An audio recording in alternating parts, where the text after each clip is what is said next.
नमस्कार. सध्या आपण पंचायत समिती शिरूर या ठिकाणी आहे. त्याचं कारण पण असं आहे, आपण संविधानिक ग्रामपंचायतच्या बाबतीत सदर गट विकास अधिकारी महेश काय नाव यांचं, कमल आबासाहेब डोके यांच्याकडे 6 ते 7 महिन्यापूर्वी आपण तक्रार केलेली.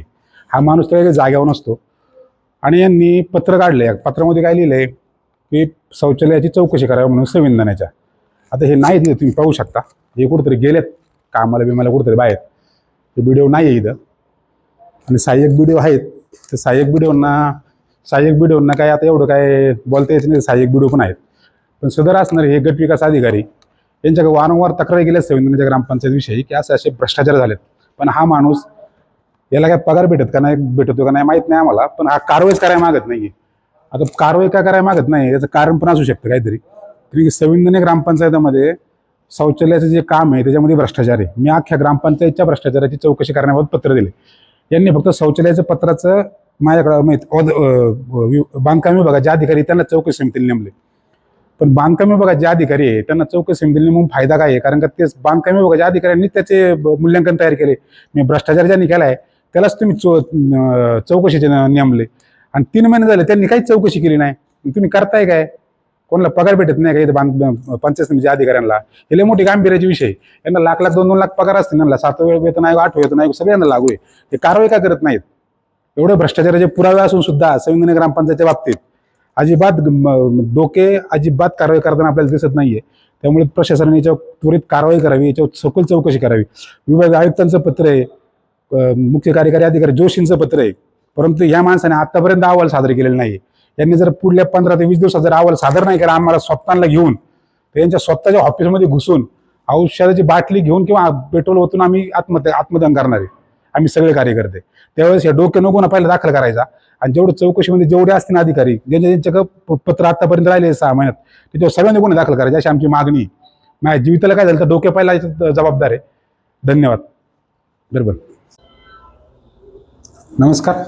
सध्या आपण आता शिरूरच्या बांधकाम विभागाच्या याच्यामध्ये म्हणजे ऑफिसच्या समोर आहे. इथं असणारे जे गावडे आहेत याची चौकशी समितीचे त्यांच्याकडे चौकशी दिली असं आपल्याला कळतं. परंतु मुळात विषय असा आहे का ज्या संविधानाच्या शौचालयाच्या चौकशीनिमित्त यांनी समिती नेमली गटविकास अधिकाऱ्यांनी. गटविकास अधिकाऱ्यांनी समिती नेमताना इतका मूर्खपणा केलेला आहे.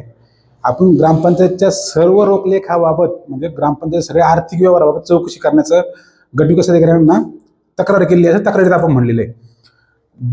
आपले असणारे जे गटविकास अधिकारी आहेत हे मुळात म्हणजे ना वरिष्ठ अधिकाऱ्यांना घाबरतात, ना विभाग आयुक्तांना घाबरतात, ना कलेक्टरला घाबरतात.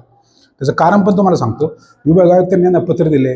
जे कार्यकारी अधिकारी आहेत आपले म्हणजे CO साहेब आहेत, जोशी साहेब, यांनी सुद्धा पत्र दिले की चौकशी करून अहवाल सादर करावा. ह्या गोष्टी झाले 6-7 महिने. गट विकास अधिकारी ग्रामसेवकांना का वाचवतोय? नक्की यांना हप्तोखरी चालू आहे यांना? आपल्याला ह्या गोष्टीचा सगळा तपास करावा लागेल. ह्या वरिष्ठ अधिकाऱ्यांनी तपास करावा. कारण की हे जे गावडे आहेत हे गावडे कोण आहेत? तर ह्या गावड्यांच्याच कार्यक्षेत्रात संविधान येतं. मूल्यांकन यांनीच तयार केलं आणि चौकशी समितीचे अधिकारी सुद्धा यांनाच तयार केले. म्हणजे ज्यांनी दरोडे म्हणजे ग्रामपंचायतवर दरोडा, ग्रामपंचायतच्या भ्रष्टाचारामध्ये ज्यांचा सहभाग आहे त्याच अधिकाऱ्याला चौकशी समिती करण्यासाठी नेमलंय आणि त्याच अधिकाऱ्यांनी 3 महिने झाले चौकशीच काही केली नाही. मार्चमध्ये पत्र दिलंय. म्हणजे मी त्याला 6 वर्ष झाले पत्र देऊन गटविकास अधिकाऱ्याला.